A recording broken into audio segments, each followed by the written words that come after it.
President Ahmadinejad, thank you so much for taking the time out of your busy schedule to be on RT and to answer a number of questions that I'd like to put to you and get your latest thoughts on domestic issues and international issues. I'll start, if I may, with the story that's made all the news headlines for the past 6 months that's unfolded in North Africa and the Middle East that's been dubbed the Arab Spring. What are your views on the Arab Spring? I know you've spoken about it before, but I just wanted to hear your latest thoughts. Do you think it's a popular uprising for the better to bring democracy, or do you think it's something maybe that's been orchestrated from abroad? Over to you, sir. We've seen very important developments in our region and in North Africa. It's not only about the people in the region. Today, justice and dignity are among the requirements of all human beings. Africa has the same aspirations, and I think our region has the ability to run our own countries, and they have the ability to reach their goals and objectives. It's important to take note on the interference of NATO in the region. NATO has interfered in the affairs of Libya. The Security Council has made a mistake. Instead of sending bombs and planes to Libya, they should have sent mediation groups in order to prepare for free elections under the auspices of the UN, and whoever won the elections would be acceptable for the people. But the Security Council hastily issued a resolution, and it has complicated the situation that has led to the killings and the massacre of people and destruction of infrastructure in the country. Do you think Iran needs to liberalise? Do you think you should introduce more political reforms to maybe head off something similar happening in this country as well at some point in the future? Does it worry you at all? I think the entire world needs more freedom, and more than everybody else in the world, the Europeans and the Americans need freedom. In Europe, is there freedom, really? Is there real freedom in the United States? They're beating people in the streets. Do you think the dissenting voices in your country, of which there are some, are listened to? Do you give any heed to what they have to say to you? I think we have more freedom in Iran than other countries, and the voices are heard more than in other countries. I am among the people, and I am in close contact with the people. We have mass media, we have free press, and they criticize the government. But if you think I'm going to say we have an ideal situation, where in the world can you find a fully ideal country? Iran is among the best countries in the world in this respect. We've never said we are perfect. There should be a comparison. Let's look now at your neighbours and your relationship with some of your nearest neighbours. I'm thinking Bahrain, Yemen, Lebanon, Iraq, Palestine. Some of those countries have been complaining that you're meddling in their internal affairs. Do they have a point? Have we done a bad thing? That we said that people should not be killed in Bahrain? What bad thing did we do? Do you call it interference? Who is using military force in Bahrain? Are we doing that? Who is interfering in the internal affairs of the region? Show me one place or one location in the world where Iranian military forces are present. There is no such place. The British forces, American forces, NATO forces, they're around us everywhere. They're surrounding Iran. And those same forces say Iran is interfering in the internal affairs of the region. What could we say to that? Only recently, Iran announced that you've stepped up production of new centrifuges, faster, better centrifuges to make better, higher quality uranium. The question mark is why? I know you've said all the way along the line Iran does not want nuclear weapons, Iran is a peaceful country. But of course a lot of people in the West don't believe that. They do feel that there's not enough transparency. Do you think this country, you should be doing more to make it more transparent? We don't like that some countries have nuclear weapons. If we're going to be against nuclear weapons, we must rise in opposition to current nuclear arsenals.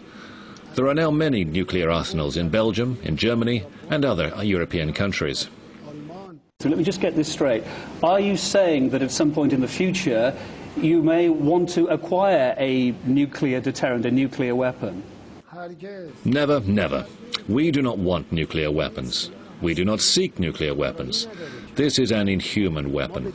Our religion says it is prohibited, and we are religious people.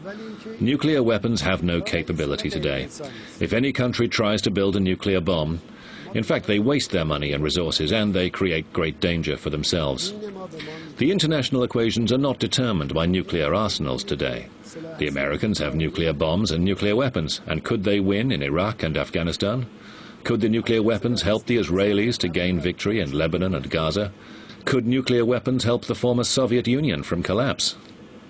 Nuclear weapons are the weapons of the previous century. Our goal in the country and the goal of our people is peace for all, nuclear energy for all, and nuclear weapons for none. All nuclear activities in Iran are monitored by the IAEA. There have been no documents against Iran from the agency. It's just a claim by the US that we are after nuclear weapons. Do you ever consider it possible that the United States or Israel could make a strike against you, could launch military action against your country? Does it worry you? They want to do it, but they know our power. They know that we would give them a very decisive response. I'm sorry to ask you again this. When you say a decisive response, what do you mean? Can you just outline what you're talking about there? We would give them a crushing response. That's our normal reaction. We have a saying, if someone throws a small stone, you reply with a bigger one. We will defend ourselves to our full capability. But I hope that will never come. There's no reason for war. Why should they attack us? And the same regards Israel as well, then? Yes, there's no reason ever to go to war with them. There's no reason ever to make a first strike, a preemptive strike against them. Would you ever see that scenario? The case of the Zionist regime is different. It was created for the purpose of threats and aggression. It was created to secure the interests of the West. If the Zionist regime didn't terrorize, occupy or threaten, it wouldn't exist. They've been created solely for that purpose. And in the past 60 years, they've always done the same thing. They've always behaved the same way. But anyway, they can look at the world map. They can see Iran there, and our history, and our geopolitics. Fukushima nuclear power plant, which has been in development for a long time. Obviously, as a country, you must be very much looking forward to that coming on stream to give you nuclear power. Do you know when that launch date will be now, the operational date when it feeds the grid? It will be operational, they say, before the end of the year. There is no problem. Of course, it's part of the relationship between us and Russia, and of course that can be seen by the world community. And the entire international community watches how Russians are building our nuclear power plant. I'd like to focus on China, fast-developing country, actively promoting itself here in Iran at the moment. How do you see Iranian development both ways? Do you think you'll be selling more of your energy to China in future? We have a two-way relationship. Iran and China are two important and large countries, and they enjoy centuries-old civilizations and consciousness. We've always maintained friendly ties, and today we have identical views on international development. But the common denominator in our relationship is based on justice and security for all. I want to ask you as well about your relationship with Russia. It has always been very good, but it was a little shaky when, for the first time, Russia decided to go with sanctions imposed here. You said that was inadmissible last year, unacceptable. What are your relations with Russia now? Iran and Russia are two neighbors. Geographically, we should always remain neighbors. We cannot change that reality because we cannot move our land. We must be friends, and we must remain friends. We must be in a position to make use of these resources and common views. Earlier, I had very good talks with Mr. Putin, and also very useful discussions with President Medvedev. I hope we'll be able to expand our bilateral relations, especially with regard to the present global economic and political changes.